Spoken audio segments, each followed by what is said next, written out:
Everyone, this is Mahima and you are watching rice part Hindi. तहे दिल से आप सभी का स्वागत है हमारी वोकैब डेडिकेटेड क्लास में। और मैं उम्मीद करती हूँ कि आप लोग बहुत ही बढ़िया होंगे और अपने एग्जाम की तैयारी बहुत जोरों शोरों से कर रहे होंगे और बहुत डेडिकेटेडली कर रहे होंगे।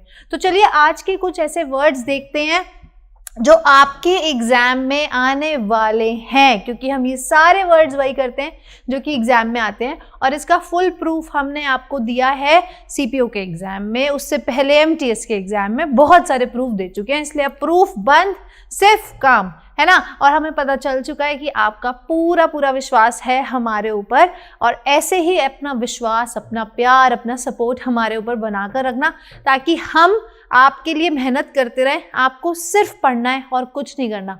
रिसर्च भी हम करेंगे, मेहनत भी हम करेंगे, क्वेश्चंस भी हम आपको ला कर देंगे, सब कुछ हम करेंगे, समझाएंगे भी हम, सिर्फ आपको समझना है और पढ़ना है, दैट्स इट। ठीक है, तो चलो आज का पहला वर्ड देखते हैं। पहला वर्ड क्या होने वाला है। पहला वर्ड करने से पहले यार प्लीज लाइक कर देना, शेयर और सब्सक्राइब तो करना ही है। सब्सक्राइब के बिना कोई काम नहीं चलेगा। सब्सक्राइब नहीं करोगे तो कोई फायदा नहीं है, ठीक है, क्योंकि आपको पता ही नहीं चलेगा कौन सी वीडियो कब आ रही है। और हम जो करवाते हैं उसका रेलेवेंस तभी होता है जब आप इमीडिएटली देख लो, ठीक है। अच्छा, एक बात और, कुछ बच्चे बोल रहे थे, कुछ बच्चों ने ऐसा बोला है कि मैम कैसे याद करें वोकैब। देखो यार, वोकैब याद कराने का तरीका मेरा अपना है, मैं आपको याद कराती हूँ किसी ना किसी फनी चीज से रिलेट करके, ठीक है। अगर आपको उससे भी परेशानी होती है तो देखो एक ही इलाज है वोकैब का, कि आप पढ़ो, भूलो, फिर से पढ़ो, फिर से भूल जाओ, फिर से पढ़ो, फिर से भूल जाओ। रिवीजन ही एक तरीका है जो आपको हमेशा याद मतलब आप याद हमेशा आपको रहेगा ही रहेगा। मतलब जितनी बार भी आप पढ़ोगे ना, रिवाइज करोगे, आपके बैक ऑफ द माइंड में कहीं ना कहीं कुछ ना कुछ चीज उसकी फिक्स हो जाएगी। और एक टाइम आएगा कि आपको वो वर्ड देखते ही पता चल जाएगा कि हाँ, ये इसका मीनिंग देखने की जरूरत नहीं है, इसका मीनिंग यही है, ठीक है। तो प्लीज ध्यान से करा करो और कोशिश करो कि अपनी ट्रिक्स बनाओ, ठीक है। जब तक आप अपने एक्सपीरियंस के साथ नहीं जोड़ोगे तब तक कोई फायदा नहीं है, ठीक है। देखो आज का पहला वर्ड क्या कहता है। पहला वर्ड है भाई परसुएड, ठीक है, परसुएड। अब इसको हम याद कैसे करें। देखो परसुएड का वैसे मतलब क्या होता है, to make someone to do or believe something, मतलब किसी को कोई चीज करवाना या किसी को कोई चीज बिलीव करवाना, ठीक है। अब वो आप कैसे कराते हो। आपको जाना है कहीं, एग्जाम में पास होना है मान लो, ठीक है, तो आप क्या करते हो, भगवान जी के पास जाते हो और प्रसाद चढ़ाते हो। प्रसाद चढ़ाते हो ना, यहाँ पे आपको कहीं ना कहीं प्रसाद दिखेगा, यू हटा दोगे तो प्रसाद दिखेगा, है ना। आप प्रसाद चढ़ाते हो, ठीक है, और बोलते हो हे भगवान जी, बाबा जी प्लीज मुझे पास करवा देना, ठीक है। अब इससे मुझे याद आ जाता है भाई फुकरे मूवी का ये लाली और बाबा जी वाला सीन, देखा होगा सबने, I am sure about this, ठीक है। लाली जो है वो बाबा जी के पास जाता है और बोलता है बाबा जी इस बार पास करा देना, और अपना रोल नंबर भी उनको बताकर आता है। इनफैक्ट वहाँ पे एक ऐसा सीन है कि एक बच्चा बोलता है भाई रोल नंबर भी लिखवा दे, है ना, पेपर भी बताकर आता है, सब्जेक्ट, डेट, सेंटर सब कुछ बताकर आता है। तो हम भगवान जी को कन्विंस कर रहे हैं प्रसाद चढ़ाकर कि प्लीज मुझे पास कर देना। कन्विंस करना, किसी को इन्फ्लुएंस करना कि वो हमारी बात मान जाए या जो हम कह रहे हैं वो ऐसा कर ले, ठीक है। तो परसुएट का मतलब होता है कन्विंस या इन्फ्लुएंस करना, ठीक है। अच्छा, इससे कंफ्यूज मत होना, ये मैंने यू क्यों हटाया है, स्पेलिंग बिल्कुल ठीक है, लेकिन मैंने यू इसलिए हटाया है ताकि आपको प्रसाद एकदम आप ठीक से पढ़ पाओ। सिनोनिम्स की बात करें तो कैजोल, सिनोनिम्स की बात करें अगर तो एक तो है कैजोल और एक है कन्विंस और एक है इन्फ्लुएंस, इन्फ्लुएंस, ठीक है जी। चलें आगे, नेक्स्ट वर्ड देखते हैं। नेक्स्ट वर्ड है रिडंडेंट। अब भाई एक बात बताओ, आपने एक सम करा, ठीक है, आपकी मैथ्स की टीचर ने आपको एक सम दिया, या आपकी रीजनिंग के सर ने आपको, अजय सर ने एक सम दिया, ठीक है। उन्होंने बोला कि भाई ये सम करके आओ, ठीक है, सम करके आओ।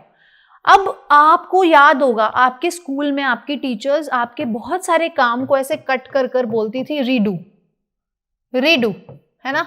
कई बार उसको हैंडराइटिंग, टीचर को कई बार हैंडराइटिंग पसंद नहीं आती थी, या आपका आंसर गलत हो जाता था, या टीचर चाहती थी कि आप दोबारा करो क्योंकि आपने आंसर्स ठीक नहीं लिखे हैं या कुछ भी, तो आपकी टीचर लिखती थी रीडू, ठीक है।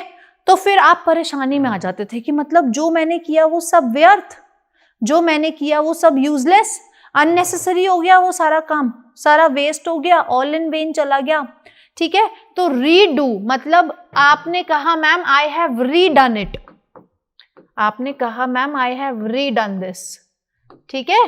तो रीडू करना, रीडन करना, किसी काम को दोबारा करने से आपका जो पहले का जो एफर्ट होता है वो क्या हो जाता है, व्यर्थ हो जाता है।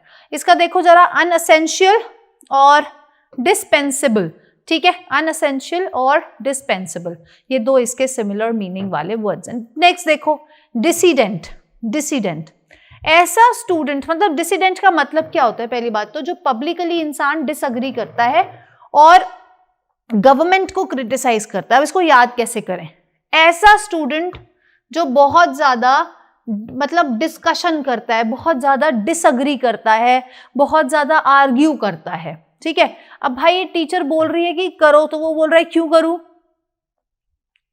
क्यों करूं, किसी ने कहा है, ठीक है। तो वो आर्ग्यू कर रहा है, कोशिश कर रहा है आर्ग्यू करूं, है ना।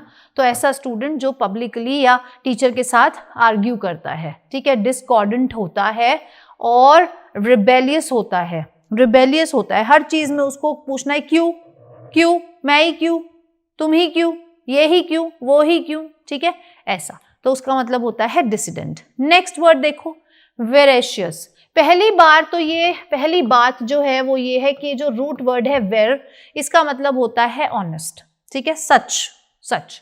अब वेरेशियस का मतलब होता है ऑनेस्ट एंड नॉट टेलिंग और कंटेनिंग एनी लाइज, ठीक है, बिल्कुल सच कहना किसी चीज को। इसके दो सिनोनिम्स हैं, वेरिटेबल और एक्यूरेट, ठीक है। यहां पर भी आपने देखा वेर इसका रूट वर्ड आ रहा है, तो रूट वर्ड से आप इसको याद कर सकते हैं, ठीक है। नेक्स्ट देखो, डेक्रीपिट। अब एक बात बताओ, डेक्रीपिट में आपको डिक्रीज वर्ड दिख रहा है, ठीक है, वर्ड दिख नहीं रहा है, ऐसा हम मान रहे हैं, ठीक है। डिक्रीज, अब डिक्रीज कोई कब होता है, जब कोई बहुत ज्यादा बैड कंडीशन में होता है ऑफ बीइंग ओल्ड। अब आपके जो ग्रैंड पेरेंट्स हैं वो इतने एक्टिव थोड़ी होंगे, उनकी तो जो उनका स्टैमिना होगा या उनकी जो पावर होगी या उनमें जो हिम्मत थी, जितने वो एक्टिव अपने यंग एज में थे वो इतने एक्टिव अब थोड़ी हो पाएंगे, है ना। चलते भी वो बेचारे ओल्ड जो होते हैं, जितने भी मेरे भी ग्रैंड पेरेंट्स हैं और मैं उनको भी देखती हूँ, तो उनको गेट भी अगर खोलना है तो उनको बहुत देर लग जाती है ना, बहुत टाइम लगता है। तो उनको वो क्या हो जाता है, not having been cared for और having been used a lot, उनकी जो एनर्जी है वो उतनी नहीं रहती, ठीक है, डिक्रीज हो जाती है। फीबल, फीबल ये वर्ड बहुत बार एग्जाम में आया हुआ है और मैं इस पे 3 स्टार बनाऊंगी, 3 स्टार बनाऊंगी क्योंकि ये वर्ड बहुत बार पूछा गया है एग्जाम में। फीबल का मतलब होता है वीक, ठीक है, और बैटर्ड, बैटर्ड, ठीक है। तो याद रखेंगे कि डेक्रीपिट का मतलब होता है बहुत ज्यादा बुरी कंडीशन में, वीक हो जाना, ठीक है। चलिए नेक्स्ट वर्ड है कैंडर। देखो भाई एक चीज बताओ, कैंडी, आप किस इंसान के साथ कैंडी खाते हो? आपको याद होगा जब आप छोटे बच्चे थे, जब मैं छोटा बच्चा था मैं बड़ी शरारत करता था और फिर तब हमारे पेरेंट्स हमें बोलते थे कि भाई स्कूल से आते वक्त, ट्यूशन से आते वक्त कोई भी कैंडी दे, कोई भी टॉफी दे, चॉकलेट दे, बिल्कुल मत लेना, है ना, कहते थे ना। तो अब जो जिसके साथ आप कैंडी खाओगे, इसका मतलब है वो आपका फ्रेंड है या वो आपके जान पहचान के लोग हैं, उनके साथ आप कंफर्टेबल हो, तभी कैंडी नहीं लेनी का मतलब है कि कैंडी आप उनसे नहीं लोगे क्योंकि आप उनके साथ कंफर्टेबल नहीं हो। अगर आप साथ मिलकर कैंडी खा रहे हो तो मतलब आप कंफर्टेबल हो, ठीक है। तो यहाँ पर एक गुड रिलेशनशिप आ गया, है ना, गुड रिलेशनशिप आ गया। तो इसका मतलब हो गया कि आप उनसे ऑनेस्ट रहोगे, आप उनके साथ ऑनेस्ट रहोगे, बातें सच बताओगे, ठीक है। तो यही कैंडोर का मतलब होता है, प्रोबेबिलिटी एंड फेयरनेस, ठीक है। ये इसके दो सिमिलर मीनिंग वाले वर्ड्स हैं। नेक्स्ट वर्ड अगर हम देखें तो ब्रूट।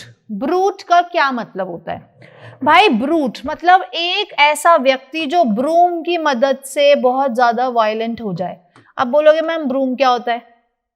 कभी घर में झाड़ू पोछा लगाया हो तो पता हो ब्रूम क्या होता है?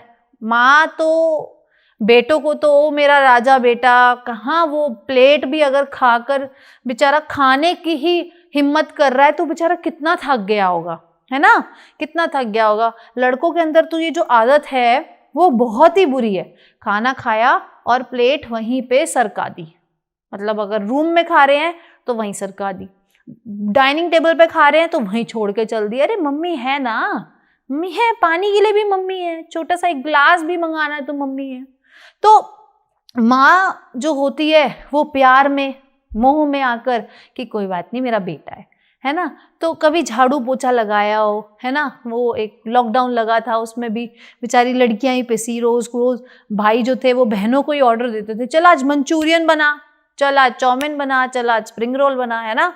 तो ब्रूम जो होता है वो होता है झाड़ू। तो जो इंसान रफ है और समटाइम्स वॉयलेंट मैन है, झाड़ू से पीटता है, रूड है, या तो आप इसको ऐसे याद कर लो ब्रूट या फिर रूड, मतलब ऐसा इंसान जो बहुत बदतमीज है, वॉयलेंट है, ठीक है, रफ है, उसको हम बोलते हैं ब्रूड।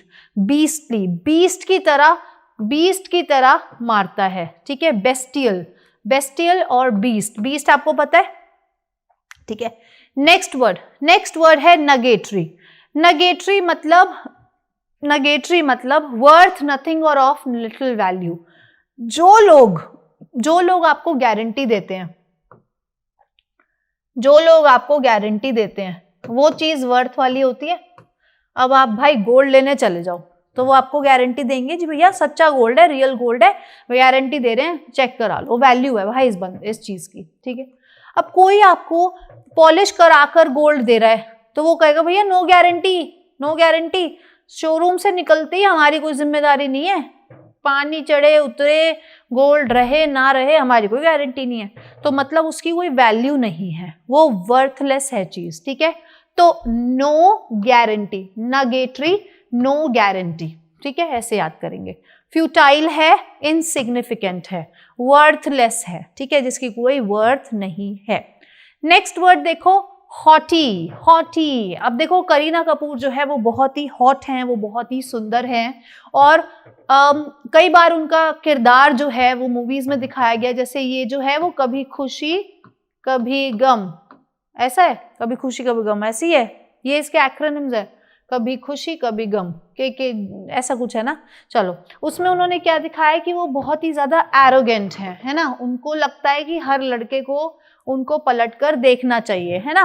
तो हॉटी गर्ल्स जो होती हैं या हॉटी लोग जो होते हैं वो बहुत ज्यादा अनफ्रेंडली और seeming to consider yourself better, मतलब एरोगेंट होते हैं, जो हूं मैं हूं, मेरे अलावा कोई भी नहीं, है ना। और जो ऐसे करते हैं ना, oh my god it's too hot, oh my god it's too, ये भी बहुत ज्यादा एरोगेंसी है, ये बहुत ज्यादा तमाशा सा है, ठीक है। तो हॉटी वाले क्या होते हैं, एरोगेंट होते हैं, स्नॉबिश होते हैं, स्नूटी होते हैं, एरोगेंट भी इसका एक सिनोनिम है। घमंडी होते हैं, बहुत पैसा है इनके पास, इनके पापा का बस चले तो इनके खोपड़ी पे मतलब सर पे हाँ एसी लगा दे और हर जगह ये एसी के साथ जाए, ठीक है।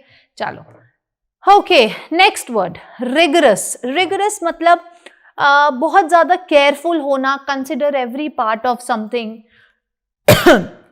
किसी चीज को बहुत ध्यान से करना, ठीक है। इसके सिनोनिम्स की बात करें तो ब्रूटल, मेटिकुलस, केयरफुल, ठीक है, और केयरफुल तो खैर लिखा ही है, ठीक है, केयरफुल लिखा ही है आगे, और ये हैं इसके सिमिलर मीनिंग वाले वर्ड्स। तो यार ये थी आज की हमारी क्लास, और मुझे लगता है कि ये वर्ड्स जो हैं वो बहुत ही बार बार रिपीटेडली एग्जाम में आते हैं, चाहे कोई भी एग्जाम आप देख लो, ठीक है। अच्छा एक चीज, अब भाई बच्चों ने ये भी पूछा कि मैम रिगरस नहीं आता, मेटिकुलस आता है। अरे भाई बात तो एक ही है, एसएससी एक ही तो है ना, एसएससी ही तो पेरेंट है, अब उसी का बालक है एमटीएस, उसी का बालक है सीजीएल, उसी का बालक है सीपीओ, उसी का बालक, ऐसे ही तो है सीएचएसएल,